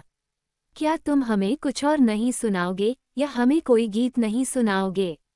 हाँ, मैं जरूर करूँगा, ट्रीबर्ड ने कहा, जो अनुरोध से प्रसन्न लग रहा था। लेकिन मैं इसे ठीक से नहीं बता सकता, केवल संक्षेप में, और फिर हमें अपनी बात समाप्त करनी होगी। कल हमें परिषदों को बुलाना है, और काम करना है, और शायद एक यात्रा शुरू करनी है। यह एक अजीब और दुखद कहानी है, वह कुछ देर रुकने के बाद बोला। जब दुनिया जवान थी, और जंगल विस्तृत और जंगली थे, तब एंट और एंटवाइव्स और एंटमेडन्स हुआ करते थे। फिम्ब्रेथिल की सुंदरता, हल्के पैरों वाले विंडलिम की, हमारी जवानी के दिनों में, वे साथ साथ चलते थे और साथ साथ रहते थे। लेकिन हमारे दिल उसी तरह नहीं बढ़ते रहे। एंट ने अपना प्यार दुनिया में मिलने वाली चीज़ों से दिया, और एंटवाइव्स ने अपना ध्यान दूसरी चीज़ों पर दिया, क्योंकि एंट को बड़े पेड़, जंगली जंगल और ऊंची पहाड़ियों की ढलानें पसंद थीं, और वे पहाड़ी नदियों का पानी पीते थे, और पेड़ों के समान ही फल खाते थे। उन्होंने अपने रास्ते में गिरने दिया, और उन्होंने कल्पित प्राणियों के बारे में सीखा और पेड़ों से बात की। लेकिन पत्नियां छोटे पेड़ों और जंगल के पैरों के पार धूप में घास के मैदानों पर अपना ध्यान केंद्रित करती थीं, और उन्होंने झाड़ियों में दलदली घास, और वसंत में खिलने वाले जंगली सेब और चेरी, और गर्मियों में जल क्षेत्रों में हरी जड़ी बूटियां और शरद ऋतु के खेतों में बीज वाली घास देखी। वे इन चीज़ों से बात नहीं करना चाहती थीं, लेकिन वे चाहती थीं कि वे सुने और जो उनसे कहा जाए उसका पालन करें। पत्नियां उन्हें अपनी इच्छा के अनुसार बढ़ने और अपनी पसंद के अनुसार पत्ते और फल देने का आदेश देती थीं, क्योंकि पत्नियां व्यवस्था और बहुतायत और शांति चाहती थीं, जिससे उनका मतलब था कि चीजें वहीं रहें जहां उन्होंने उन्हें रखा था। इसलिए पत्नियां रहने के लिए बगीचे बनाती थीं। लेकिन हम पत्नियां भटकती रहीं और हम केवल कभी कभी ही बगीचों में आते थे। फिर जब उत्तर में अंधेरा छा गया तो एंटवाइव्स ने ग्रेट रिवर को पार किया और नए बगीचे बनाए और नए खेतों की जुताई की, और हमने उन्हें बहुत कम देखा। अंधेरे के खत्म होने के बाद एंटवाइव्स की जमीन खूब खिली और उनके खेत मकई से लदे हुए थे। बहुत से लोगों ने एंटवाइव्स के शिल्प सीखे और उन्हें बहुत सम्मान दिया, लेकिन हम उनके लिए सिर्फ एक किंवदंती थे, जंगल के बीचों बीच एक रहस्य। फिर भी हम अभी भी यहाँ हैं, जबकि एंटवाइव्स के सभी बगीचे बर्बाद हो चुके हैं। लोग अब उन्हें ब्राउन लैंड्स कहते हैं। मुझे याद है कि यह बहुत पहले की बात है, जब सौरोन और समुद्र के लोगों के बीच युद्ध चल रहा था। फिम्ब्रेथिल को फिर से देखने की इच्छा मुझ पर हावी हो गई थी। जब मैंने उसे आखिरी बार देखा था, तब भी वो मेरी नज़रों में बहुत सुंदर थी, हालांकि वह पुरानी एंटमेडन जैसी नहीं थी। क्योंकि एंटवाइव्स अपने काम से झुकी हुई और भूरी हो गई थीं, उनके बाल धूप में पके हुए मकई के रंग के हो गए थे और उनके गाल लाल सेब जैसे थे। फिर भी उनकी आंखें अभी भी हमारे अपने लोगों की आंखें थीं। हम एंडुइन को पार करके उनके देश में पहुंचे, लेकिन हमें एक रेगिस्तान मिला। ये सब जला हुआ और उखड़ गया था, क्योंकि युद्ध वहां से गुजर चुका था। लेकिन एंटवाइव्स वहां नहीं थीं। हमने बहुत देर तक पुकारा और बहुत देर तक खोजा, और हमने सभी लोगों से पूछा कि एंटवाइव्स किस तरफ गई हैं। कुछ ने कहा कि उन्होंने उन्हें कभी नहीं देखा, और कुछ ने कहा कि उन्होंने उन्हें पश्चिम की ओर जाते हुए देखा था, और कुछ ने कहा कि पूर्व की ओर, और अन्य ने दक्षिण की ओर। लेकिन हम जहां भी गए, हम उन्हें नहीं पा सके। हमारा दुख बहुत बड़ा था। फिर भी जंगली जंगल ने पुकारा और हम उसके पास लौट आए। कई सालों तक हम कभी कभी बाहर जाकर एंटवाइव्स की तलाश करते थे। दूर दूर तक घूमते और उन्हें उनके सुंदर नामों से पुकारते। लेकिन जैसे जैसे समय बीतता गया हम कम ही जाते और कम दूर तक भटकते। और अब एंटवाइव्स हमारे लिए सिर्फ एक याद बनकर रह गई हैं और हमारी दाढ़ी लंबी और सफ़ेद हो गई है। कल्पित बोनो ने एंट की खोज के बारे में कई गीत बनाए और उनमें से कुछ गीत मनुष्यों की जुबान पर चढ़ गए। लेकिन हमने इसके बारे में कोई गीत नहीं बनाया। जब हम एंटवाइव्स के बारे में सोचते थे तो उनके सुंदर नामों का जाप करने से संतुष्ट थे। हमें विश्वास है कि हम आने वाले समय में फिर से मिल सकते हैं, और शायद हमें कहीं ऐसी भूमि मिल जाए जहां हम साथ रह सकें और दोनों संतुष्ट हों। लेकिन ये पूर्वाभास है कि ऐसा तभी होगा जब हम दोनों ने वह सब खो दिया होगा जो हमारे पास अभी है। और यह अच्छी तरह से हो सकता है कि वो समय आखिरकार निकट आ रहा है। क्योंकि अगर पुराने सौरन ने बगीचों को नष्ट कर दिया था, तो आज दुश्मन सभी जंगलों को नष्ट कर देगा। एक एल्विश गीत था जो इस बारे में बात करता था, या कम से कम मैं इसे ऐसा समझता हूँ। इसे ग्रेट रिवर में ऊपर और नीचे गाया जाता था। ये कभी भी एक एंटिश गीत नहीं था। ध्यान दें, यह एंटिश में एक बहुत लंबा गीत होता, लेकिन हम इसे दिल से जानते हैं और इसे कभी कभी गुनगुनाते हैं। यह आपकी जुबान पर इस तरह चलता है। ENT, जब वसंत ऋतु बीज के पत्ते को खोलती है और शाखाओं में रस होता है, जब जंगली जंगल की धारा पर प्रकाश होता है और माथे पर हवा होती है, जब कदम लंबे होते हैं और सांस गहरी होती है और पहाड़ी हवा तीखी होती है, मेरे पास वापस आओ। मेरे पास वापस आओ और कहो कि मेरी भूमि सुंदर है।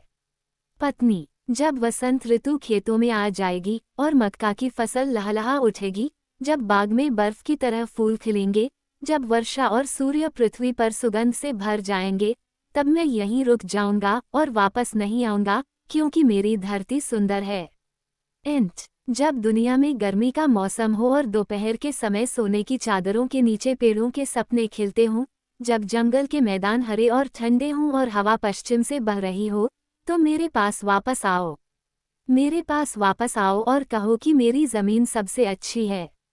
पत्नी, जब ग्रीष्म ऋतु लटकते हुए फलों को गर्म कर देती है और बेर को जलाकर भूरा कर देती है, जब भूसा सोना हो जाता है और बालियां सफ़ेद हो जाती हैं और फसल शहर में आती है, जब शहद छलकता है और सेब फूल जाते हैं, भले ही हवा पश्चिम से हो, मैं यही सूर्य के नीचे रुकूंगा, क्योंकि मेरी भूमि सर्वोत्तम है। जब शीत ऋतु आएगी, वह प्रचंड शीत ऋतु जिसे पहाड़ और जंगल मार डालेंगे, जब वृक्ष गिर जाएंगे और तारों रहित रात्रि सूर्य रहित दिन को निगल जाएगी, जब हवा पूर्व दिशा से चलेगी, तब भीषण वर्षा में मैं तुम्हें खोजूंगा और तुम्हें पुकारूंगा, मैं तुम्हारे पास पुनः आऊंगा। पत्नी, जब शीत ऋतु आएगी और गीत समाप्त हो जाएंगे, जब अंततः अंधकार छा जाएगा, जब बंजर डालियां टूट जाएंगी और प्रकाश और श्रम समाप्त हो जाएंगे, मैं तुम्हें खोजूंगा और तुम्हारा इंतजार करूंगा, जब तक कि हम पुनः न मिलें। हम दोनों मिलकर कठोर वर्षा के नीचे सड़क पर चलेंगे। दोनों हम साथ मिलकर पश्चिम की ओर जाने वाली सड़क पर चलेंगे और दूर एक ऐसी भूमि खोजेंगे जहां हमारे दोनों दिल विश्राम कर सकें। ट्रीबीड ने अपना गाना समाप्त किया। ऐसा ही होता है, उसने कहा। ये निश्चित रूप से एल्विश है, हल्का फुल्का, त्वरित शब्दों वाला और जल्दी ही खत्म हो जाने वाला। मैं कह सकता हूँ कि यह काफी उचित है, लेकिन एम्स अपनी तरफ से और भी कुछ कह सकते थे अगर उनके पास समय होता। लेकिन अब मैं खड़ा होने जा रहा हूँ और थोड़ी देर सोने जा रहा हूँ। आप कहाँ खड़े होंगे? हम आमतौर पर सोने के लिए लेट जाते हैं, मेरी ने कहा। हम जहाँ हैं वहाँ ठीक रहेंगे। सोने के लिए लेट जाओ, ट्रीबियर्ड ने कहा। क्यों? बेशक तुम सो जाओ। मैं भूल रहा था। उस गाने को गाते हुए मुझे पुराने दिनों की याद आ गई। लगभग लगा कि मैं युवा इंटिंग से बात कर रहा हूँ। मैंने सच में ऐसा ही किया। खैर, तुम बिस्तर पर लेट जाओ। मैं बारिश में खड़ा होने जा रहा हूँ। शुभ रात्रि। मैरी और पिप्पिन बिस्तर पर चढ़ गए और नरम घास और फन में लिपट गए। ये ताज़ा, मीठी खुशबू वाला और गर्म था। रोशनी कम हो गई और पेड़ों की चमक फीकी पड़ गई, लेकिन बाहर मेहराब के नीचे वे बूढ़े ट्रीबर्ड को खड़े, गतिहीन, अपने हाथों को अपने सिर के ऊपर उठाए हुए देख सकते थे। चमकीले तारे आसमान से झांक रहे थे और गिरते पानी को रोशन कर रहे थे जो उसकी उंगलियों और सिर पर गिर रहा था और उसके पैरों पर सैकड़ों चांदी की बूंदों के रूप में टपक रहा था। बूंदों की खनक सुनकर हॉबिट सो गए। वे उठे और पाया कि ठंडी धूप महान प्रांगण में और खाड़ी के तल पर चमक रही थी। ऊंचे बादलों के टुकड़े ऊपर की ओर थे, जो एक कठोर रास्ते पर चल रहे थे। पूर्वी हवा। ट्रीबीड को नहीं देखा जा सकता था, लेकिन जब मैरी और पिप्पिन मेहराब के पास बेसिन में नहा रहे थे, तो उन्होंने उसे गुनगुनाते और गाते हुए सुना, जैसे वह पेड़ों के बीच के रास्ते से आ रहा था। हो, गुड मॉर्निंग, मेरी और पिप्पिन। जब उसने उन्हें देखा तो वह जोर से बोला, तुम बहुत देर तक सो। मैं आज कई 100 कदम चल चुका हूँ। अब हम कुछ पिएंगे और एंटमूट जाएंगे। उसने पत्थर के जार से 2 पूरे कटोरे निकाले, लेकिन एक अलग जार से। स्वाद वैसा नहीं था जैसा पिछली रात था। ये मिट्टी से ज्यादा समृद्ध, ज्यादा पौष्टिक और खाने जैसा था, ऐसा कहा जा सकता है। जब हॉबिट बिस्तर के किनारे बैठकर शराब पी रहे थे और एल्फ केक के छोटे छोटे टुकड़े चबा रहे थे, अधिक इसलिए क्योंकि उन्हें लगा कि खाना नाश्ते का एक जरूरी हिस्सा है, न कि इसलिए कि उन्हें भूख लगी थी। ट्रीबर्ड खड़ा था, एंटिशिया एल्विशिया किसी अजीब भाषा में गुनगुना रहा था और आसमान की ओर देख रहा था। एंटमूट कहाँ है? पिप्पिन ने हिम्मत करके पूछा। एंटमूट, ट्रीबर्ड ने पलटते हुए कहा। यह कोई जगह नहीं है, यह ईंटों का जमावड़ा है, जो आजकल अक्सर नहीं होता। लेकिन मैं काफी संख्या में लोगों को आने का वादा करने में कामयाब रहा हूँ। हम उस जगह मिलेंगे जहाँ हम हमेशा मिलते रहे हैं, डंडिंगल मेन इसे कहते हैं। ये यहाँ से दक्षिण की ओर है। हमें दोपहर से पहले वहाँ पहुँच जाना चाहिए। कुछ ही देर में वे चल पड़े। ट्रीबीड ने पिछले दिन की तरह हॉबिट्स को अपनी बाहों में उठा लिया। कोर्ट के प्रवेश द्वार पर वह दाईं ओर मुड़ा, धारा को पार किया और बड़े बड़े ढलानों के साथ दक्षिण की ओर चला गया जहाँ पेड़ कम थे। इनके ऊपर हॉबिट्स ने बच और रोवन के घने जंगल देखे और उनके पीछे घने देवदार के पेड़।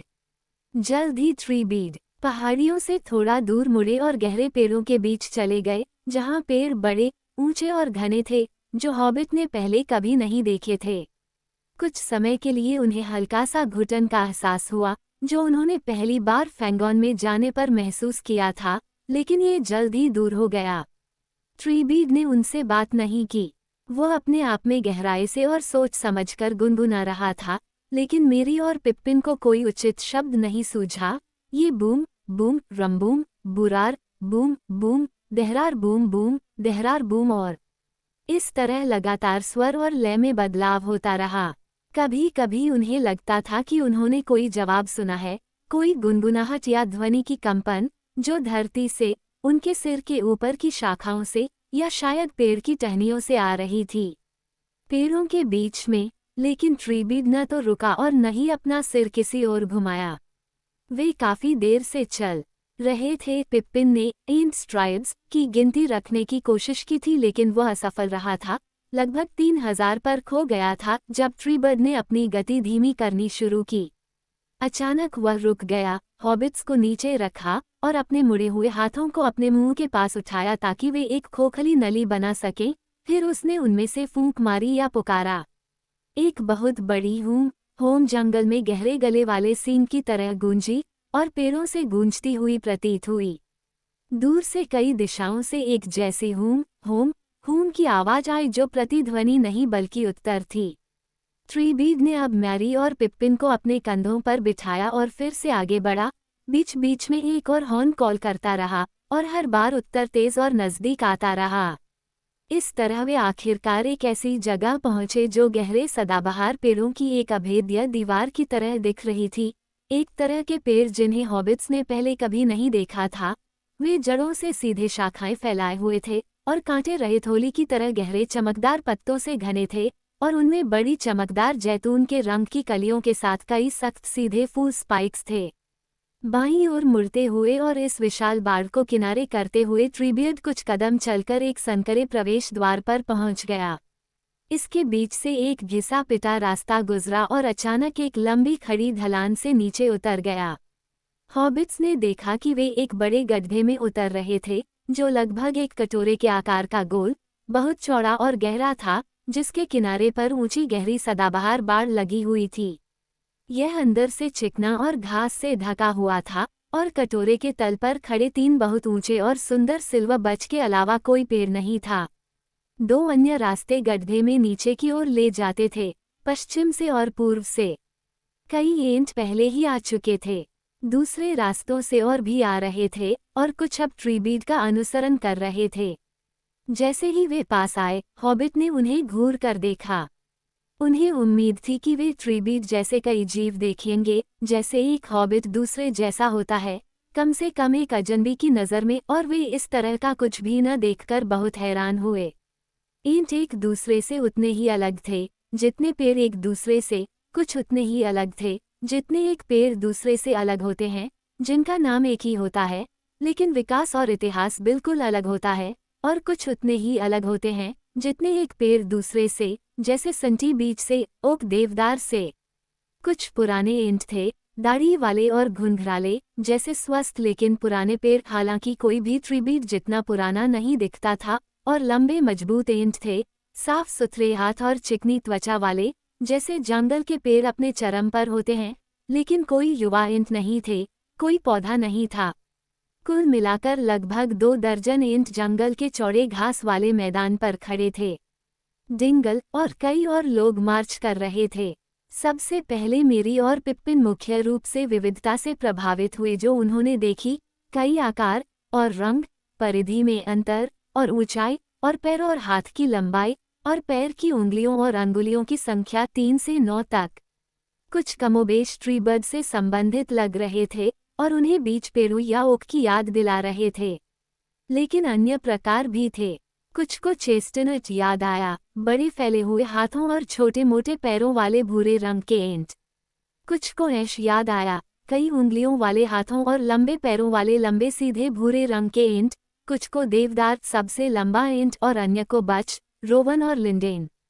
लेकिन जब सभी एंट्स ट्रीबीड के चारों ओर इकट्ठा हुए, अपने सिर को थोड़ा झुकाए, अपनी धीमी संगीतमय आवाज में बड़बड़ाते हुए और अजनबियों को लंबे और ध्यान से देखते हुए। तब हॉबिट्स ने देखा कि वे सभी एक ही वंश के थे और सभी की आंखें एक जैसी थीं। सभी ट्रीबीट जितनी पुरानी या इतनी गहरी नहीं थीं, लेकिन सभी के चेहरे पर एक जैसी धीमी, स्थिर, विचारशील अभिव्यक्ति और एक जैसी हरी झिलमिलाहट थी। जैसे ही पूरा समूह ट्रीबीट के चारों ओर एक बड़े घेरे में खड़ा हुआ, एक अजीब और अस्पष्ट बातचीत शुरू हुई। एंट्स ने धीरे धीरे बड़बड़ाना शुरू किया। पहले एक शामिल हुआ और फिर दूसरा, जब तक कि वे सभी एक साथ एक लंबी बढ़ती और घटती लय में मंत्रोच्चार नहीं करने लगे।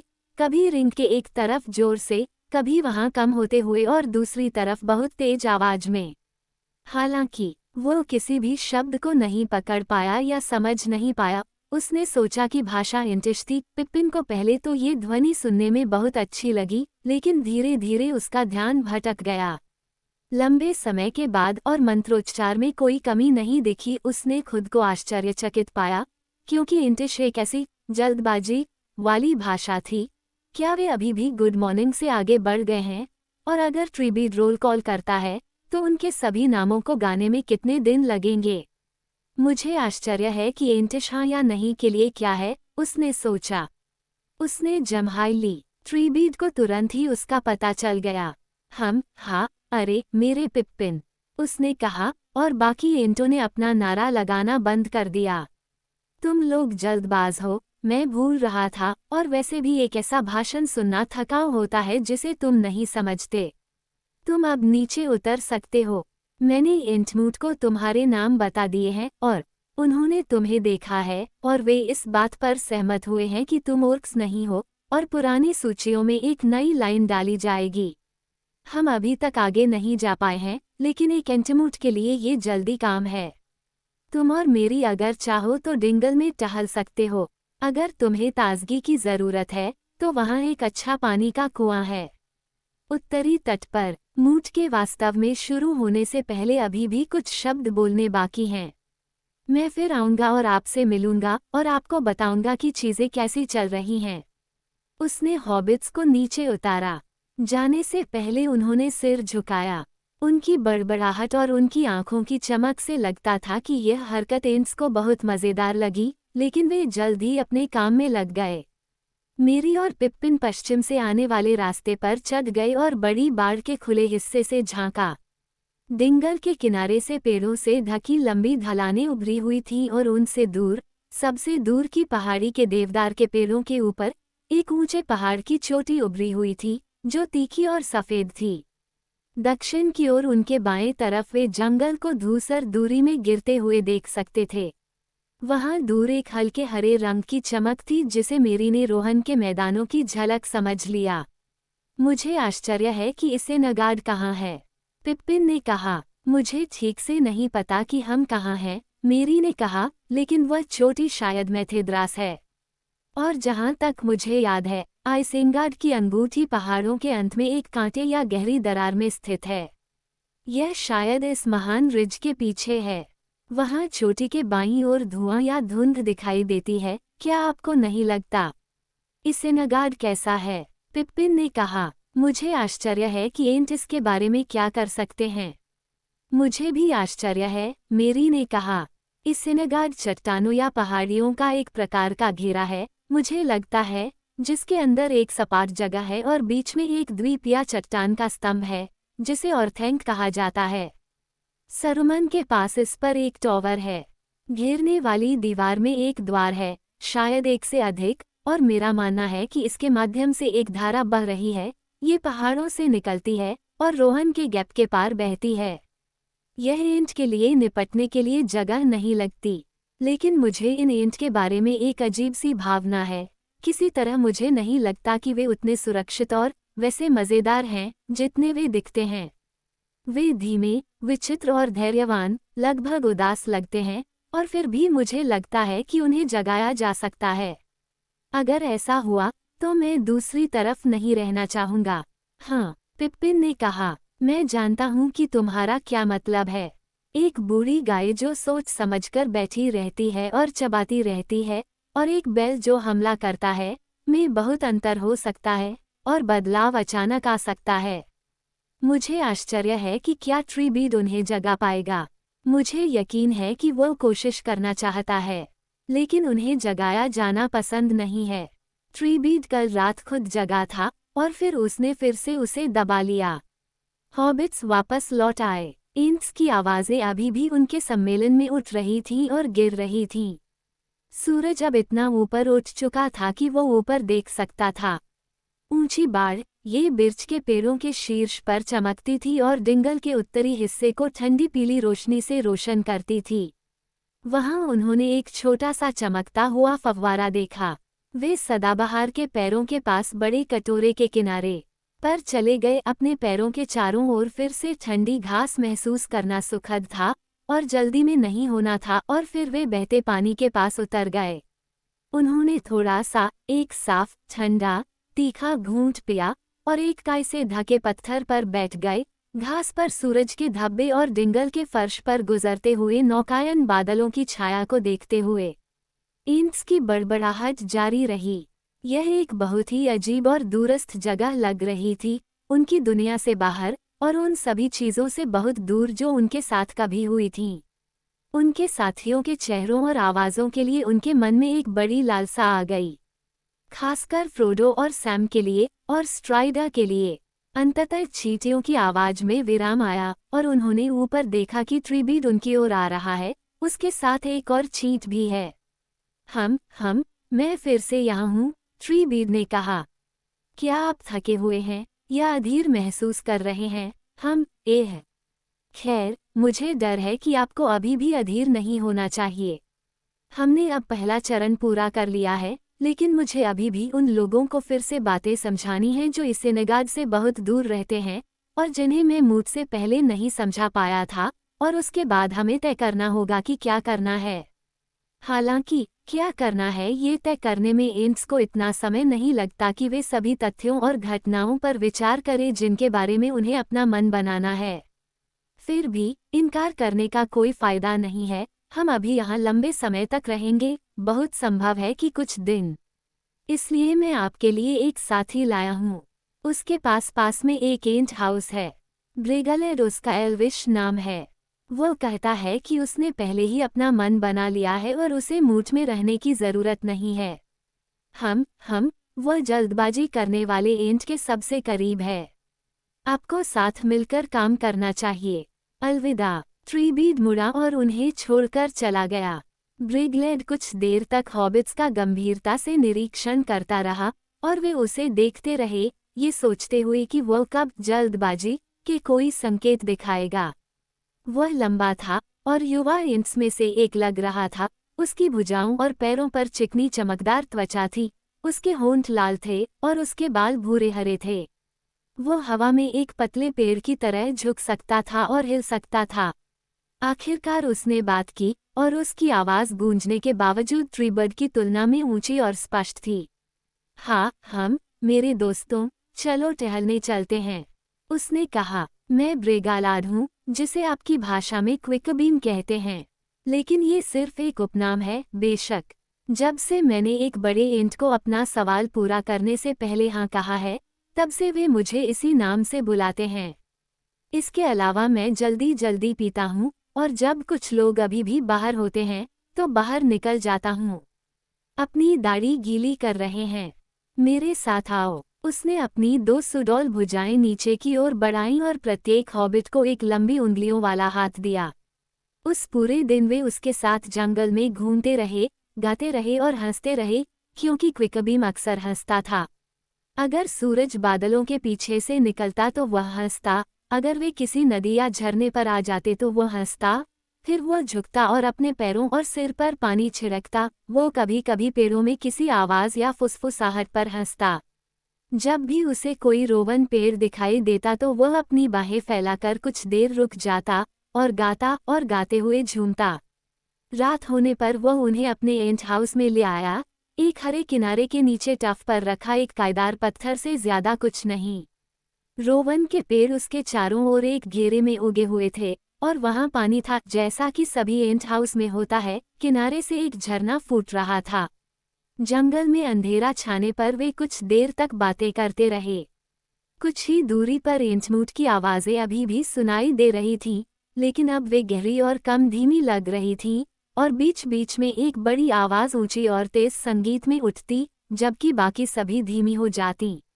लेकिन उनके बगल में ब्रेगालेड ने उनकी अपनी भाषा में धीरे से बात की, लगभग फुसफुसाते हुए, और उन्हें पता चला कि वह स्किनबाक के लोगों से संबंधित था, और जिस देश में वे रहते थे वह तबाह हो चुका था। हॉबिट्स को ये बात उसकी जल्दबाजी को समझाने के लिए काफ़ी लगी, कम से कम ऑक्स के मामले में। मेरे घर में रोवन के पेड़ थे, ब्रेगालेड ने धीरे से और उदास होकर कहा। रोवन के पेड़ जो तब जड़ जमा चुके थे जब मैं एंटिंग था, दुनिया की शांति में कई साल पहले। सबसे पुराने एंटों ने एंटवाइव्स को खुश करने की कोशिश में लगाए थे, लेकिन उन्होंने उन्हें देखा और मुस्कुराए और कहा कि उन्हें पता है कि कहाँ पर सफ़ेद फूल और बढ़िया फल उग रहे हैं। फिर भी उस नस्ल के सभी पेड़ों में से कोई भी पेड़, रोज़ के लोग, मेरे लिए इतने सुंदर नहीं हैं। और ये पेड़ बढ़ते गए और बढ़ते गए, जब तक कि प्रत्येक की छाया एक हरे हॉल की तरह नहीं हो गई, और शरद ऋतु में उनके लाल जामुन एक बोझ, एक सुंदरता और एक आश्चर्य थे। पक्षी वहाँ झुंड में रहते थे। मुझे पक्षी पसंद हैं, तब भी जब वे चहचहाते हैं, और रोवन के पास पर्याप्त और अतिरिक्त है। लेकिन पक्षी अमित्र और लालची हो गए और पेड़ों को फाड़ दिया और फलों को नीचे फेंक दिया और उन्हें नहीं खाया। फिर ओर्क्स कुल्हाड़ियों के साथ आए और मेरे पेड़ों को काट दिया। मैं आया और उन्हें उनके लंबे नामों से पुकारा, परंतु वे न तो कांपे, न उन्होंने सुना और न ही उत्तर दिया। वे मरे पड़े थे। ओरोफोनल, लासेमिस्ट, कार्निमनरल। हे रोवन सुंदर, तुम्हारे बालों पर कितने सफ़ेद फूल लगे थे। हे रोवन खान, मैंने तुम्हें गर्मी के दिन चमकते देखा, तुम्हारा छिलका इतना चमकीला, तुम्हारे पत्ते इतने हल्के, तुम्हारी आवाज़ इतनी ठंडी और कोमल। तुम्हारे सिर पर कितना सुनहरा लाल मुकुट था। हे रोवन मृत, तुम्हारे सिर पर बाल सूखे और सफ़ेद हो गए हैं। तुम्हारा मुकुट गिर गया है, तुम्हारी आवाज़ हमेशा के लिए बंद हो गई है। ओरोफोनल, लासेमिस्ट, कार्निमनरल। हॉबिट ब्रेगालाड के मधुर गायन की ध्वनि सुनकर सो गए, जो कई भाषाओं में उन वृक्षों के गिरने पर विलाप कर रहा था, जिन्हें वह बहुत प्यार करता था। अगला दिन भी उन्होंने उसके साथ बिताया, लेकिन वे उसके घर से बहुत दूर नहीं गए। ज्यादातर समय वे किनारे की छत के नीचे चुपचाप बैठे रहे, क्योंकि हवा ठंडी थी और बादल करीब और धूसर होते जा रहे थे। धूप कम थी और दूर से मूठ में एम्स की आवाज़ें अभी भी उठती और गिरती थीं, कभी जोरदार और मजबूत, कभी धीमी और उदास, कभी तेज, कभी धीमी और गंभीर, जैसे शोक गीत। दूसरी रात आई और फिर भी एम्स ने तेजी से भागते बादलों और अनियमित तारों के नीचे सभा की। तीसरा दिन शुरू हुआ, उदास और हवा भरी हुई थी। सूर्योदय के समय एम्स की आवाज़ें बहुत तेज हो गईं और फिर शांत हो गईं। जैसे जैसे सुबह होती गई, हवा कम होती गई और हवा उम्मीद से भारी होती गई। हॉबिट देख सकते थे कि ब्रेगालेड अब ध्यान से सुन रहा था, हालांकि उनके लिए अपने एंट हाउस की घाटी में मूठ की आवाज़ धीमी थी। दोपहर हुई और सूर्य पश्चिम की ओर पहाड़ों की ओर बढ़ते हुए बादलों की दरारों और दरारों के बीच से लंबी पीली किरणें बिखेरने लगा। अचानक उन्हें एहसास हुआ कि सब कुछ बहुत शांत था, पूरा जंगल चुपचाप सुन रहा था। बेशक एंट आवाज़ें बंद हो गई थीं। इसका क्या मतलब था? ब्रेगलेड सीधा और तनाव में खड़ा था, पीछे उत्तर की ओर डर्नडिंगल की ओर देख रहा था। फिर एक जोरदार धमाके के साथ एक जोरदार आवाज आई, रहूम राह। पेड़ कांप उठे और झुक गए जैसे कि उन पर कोई झोंका आया हो। फिर एक विराम हुआ और फिर गंभीर ढोल की तरह मार्चिंग संगीत शुरू हुआ और लुढ़कती हुई धड़कनों और धमाकों के ऊपर ऊंची और मजबूत आवाजें गूंजने लगीं। हम आते हैं, हम ढोल की ध्वनि के साथ आते हैं, ता रुंडा रुंडा रुंडा रोम। एंट्स आ रहे थे, उनका गाना और भी करीब और तेज होता जा रहा था। हम आ रहे हैं, हम हॉर्न और ड्रम के साथ आ रहे हैं, ता रयना रयना रयना रोम। ब्रेगलेड ने हॉबिट्स को उठाया और अपने घर से निकल गया। कुछ ही देर में उन्होंने देखा कि मार्चिंग लाइन आ रही है। एंट्स ढलान से नीचे की ओर बड़े कदमों से उनकी ओर बढ़ रहे थे। ट्रीबीड उनके आगे था और उसके पीछे करीब 50 अनुयायी थे, दो दो कतार में, अपने पैरों से कदम मिलाते हुए और अपने हाथों से ताल मिलाते हुए। जैसे जैसे वे पास आते गए, उनकी आंखों की चमक और झिलमिलाहट देखी जा सकती थी। होम, हम धमाके के साथ आ रहे हैं, आखिरकार हम आ गए। ट्रीबीड ने पुकारा जब उसने ब्रेगालेड और हॉबिट्स को देखा। आओ, मूट में शामिल हो जाओ। हम निकल पड़े हैं। हम इसेनगाड जा रहे हैं। इसेनगाड की ओर, एंट्स ने कई आवाजों में चिल्लाया। इसेनगाड के लिए। भले ही इसेनगाड को पत्थरों के दरवाजों से घेरा और बंद कर दिया गया हो, भले ही इसेनगाड मजबूत और कठोर हो, पत्थर की तरह ठंडा और हड्डी की तरह नंगा हो, हम चलते हैं, हम चलते हैं, हम युद्ध करने जाते हैं, पत्थर को काटने और दरवाजे को तोड़ने के लिए। क्योंकि अब बुने और टहनियां जल रही हैं, भट्ठी दहाड़ रही है, हम युद्ध के लिए जा रहे हैं। निराशा की भूमि पर प्रलय की आवाज के साथ, ढोल की आवाज के साथ, हम आते हैं, हम विनाश के साथ आइसेंगाड आ रहे हैं। हम कयामत लेकर आ रहे हैं, हम कयामत लेकर आ रहे हैं। इसलिए वे दक्षिण की ओर बढ़ते हुए गाते रहे।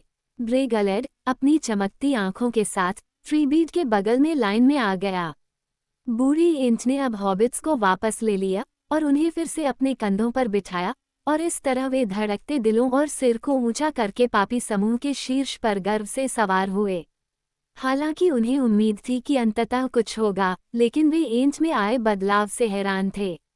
यह अब अचानक बाढ़ के फटने जैसा लग रहा था, जिसे लंबे समय से एक बांध द्वारा रोक दिया गया था। एंट्स ने बहुत जल्दी ही अपना मन बना लिया, है न? पिप्पिन ने कुछ देर बाद कहने का साहस किया, जब एक क्षण के लिए गाना बंद हो गया और केवल हाथ पैरों की थाप सुनाई दी। जल्दी, ट्रीबीड ने कहा। हाँ, सचमुच, मेरी अपेक्षा से भी ज्यादा जल्दी। वास्तव में मैंने उन्हें कई युगों से इस तरह से जगाया हुआ नहीं देखा है। हम एंट को जगाया जाना पसंद नहीं है, और हम तब तक कभी नहीं जगाए जाते जब तक कि हमें ये स्पष्ट न हो जाए कि हमारे पेड़ और हमारी जान बहुत बड़े खतरे में हैं।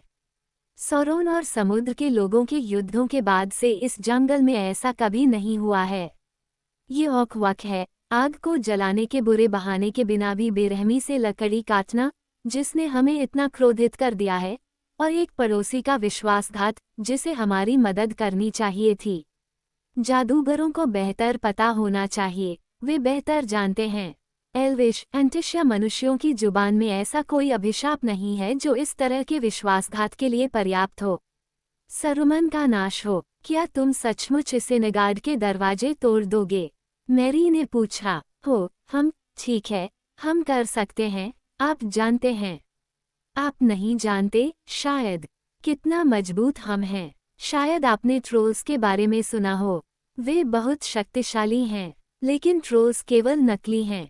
महान अंधकार में शत्रु द्वारा बनाए गए, एंट्स का मजाक उड़ाने के लिए, जैसे ऑक्सेल्स का मजाक उड़ाते थे। हम ट्रोल्स से ज्यादा शक्तिशाली हैं। हम धरती की हड्डियों से बने हैं। हम पेड़ों की जड़ों की तरह पत्थर को तोड़ सकते हैं, लेकिन अगर हमारा दिमाग जाग जाए तो ज्यादा तेजी से, बहुत तेजी से। अगर हमें काटकर नहीं मारा जाता, या आग या जादू के विस्फोट से नष्ट नहीं किया जाता, तो हम इसेनगाड को टुकड़ों में तोड़ सकते हैं और इसकी दीवारों को तोड़कर मलबे में बदल सकते हैं। लेकिन सरुमन तुम्हें रोकने की कोशिश करेगा, है न? हाँ, ऐसा ही है। मैं इसे भूला नहीं हूँ। वास्तव में मैंने इसके बारे में बहुत सोचा है। लेकिन आप देखिए, बहुत से एंट्स मुझसे उम्र में बहुत छोटे हैं। पेड़ों की कई जिंदगियां, वे सभी अब जाग चुके हैं, और उनका दिमाग एक ही चीज पर है, इसेनगाड को तोड़ना। लेकिन वे जल्द ही फिर से सोचना शुरू कर देंगे, वे थोड़ा शांत हो जाएंगे। जब हम शाम को ड्रिंक लेंगे, हमें कितनी प्यास लगेगी, लेकिन उन्हें अभी मार्च करना चाहिए और गाना चाहिए। हमें अभी बहुत आगे जाना है और सोचने के लिए आगे समय है। ये कुछ ऐसा है जो शुरू किया जाना चाहिए। ट्रीबीड कुछ देर तक दूसरों के साथ गाता हुआ आगे बढ़ता रहा, लेकिन कुछ समय बाद उसकी आवाज धीमी होकर एक बड़बड़ाहट में बदल गई और फिर से चुप हो गई। पिप्पिन देख सकता था कि उसका बूढ़ा माथा झुर्रीदार और गांठदार था। आखिरकार उसने ऊपर देखा, और पिप्पिन उसकी आंखों में एक उदास भाव देख सकता था, उदास लेकिन दुखी नहीं। उनमें एक रोशनी थी, जैसे कि हरी लो उसके विचारों के अंधेरे कुओं में और भी गहराई तक डूब गई हो। बेशक, ये काफी संभावना है, मेरे दोस्तों, उसने धीरे से कहा, ये काफी संभावना है कि हम अपने विनाश की ओर जा रहे हैं। एम्स का अंतिम मार्च। लेकिन अगर हम घर पर रहे और कुछ नहीं किया, तो विनाश हमें वैसे भी देर सबेर पकड़ ही लेगा। यह विचार हमारे दिलों में लंबे समय से पनप रहा था, और इसीलिए हम अब मार्च कर रहे हैं। यह कोई जल्दबाजी में लिया गया संकल्प नहीं था। अब कम से कम एम्स का अंतिम मार्च एक गीत के लायक हो सकता है। हाँ, उसने आह भरी, हम मरने से पहले दूसरे लोगों की मदद कर सकते हैं। फिर भी, मैं इंटवाइव्स के बारे में गीतों को सच होते देखना चाहता था। मैं फिम्ब्रेथिल को फिर से देखना चाहता था। लेकिन वहाँ, मेरे दोस्तों, गीत पेड़ों की तरह अपने समय और अपने तरीके से ही फल देते हैं, और कभी कभी वे असमय ही सूख जाते हैं। एम्स बहुत तेज गति से आगे बढ़ते रहे। वे जमीन के एक लंबे मोड़ में उतर गए थे जो दक्षिण की ओर गिर रहा था। अब वे ऊपर चढ़ने लगे और ऊपर ऊंची पश्चिमी पहाड़ी पर। जंगल दूर हो गए और वे बिर्च के बिखरे हुए समूहों में आ गए, और फिर नंगे ढलानों पर जहां केवल कुछ दुबले पतले देवदार के पेड़ उगे थे। सूरज अंधेरी पहाड़ी के पीछे डूब गया पीछे की ओर। धूसर शाम छा गई। पिप्पिन ने पीछे देखा। एम्स की संख्या बढ़ गई थी या क्या हो रहा था? जहां वे धुंधली नंगी ढलानें थीं, जहां से वे गुजरे थे, उसे लगा कि वो पेड़ों के झुरमुट देख रहा है। लेकिन वे आगे बढ़ रहे थे। क्या ये हो सकता है कि फेंगोरन के पेड़ जाग रहे थे और जंगल बढ़ रहा था, पहाड़ियों पर युद्ध के लिए मार्च कर रहा था? उसने अपनी आंखें रगड़ी और सोचा कि क्या नींद और छाया ने उसे धोखा दिया है, लेकिन बड़ी ग्रे आकृतियां लगातार आगे बढ़ रही थीं। कई शाखाओं में हवा जैसी आवाज आ रही थी। इन सब रिज की चोटी के पास पहुंच रहे थे, और सारा गाना बंद हो गया था। रात हो गई, और सन्नाटा छा गया। एम्स के पैरों के नीचे धरती की हल्की कंपन और सरसराहट के अलावा कुछ भी सुनाई नहीं दे रहा था, जो कई बहते हुए पत्तों की तरह फुसफुसाहट की छाया थी। आखिरकार वे शिखर पर खड़े हो गए और एक अंधेरे गड्ढे में नीचे देखा। पहाड़ों के अंत में बड़ी दरार, नानकुरुन्ना सरुमन की घाटी। ट्री बीड ने कहा, इसे नगाड पर रात छा गई है।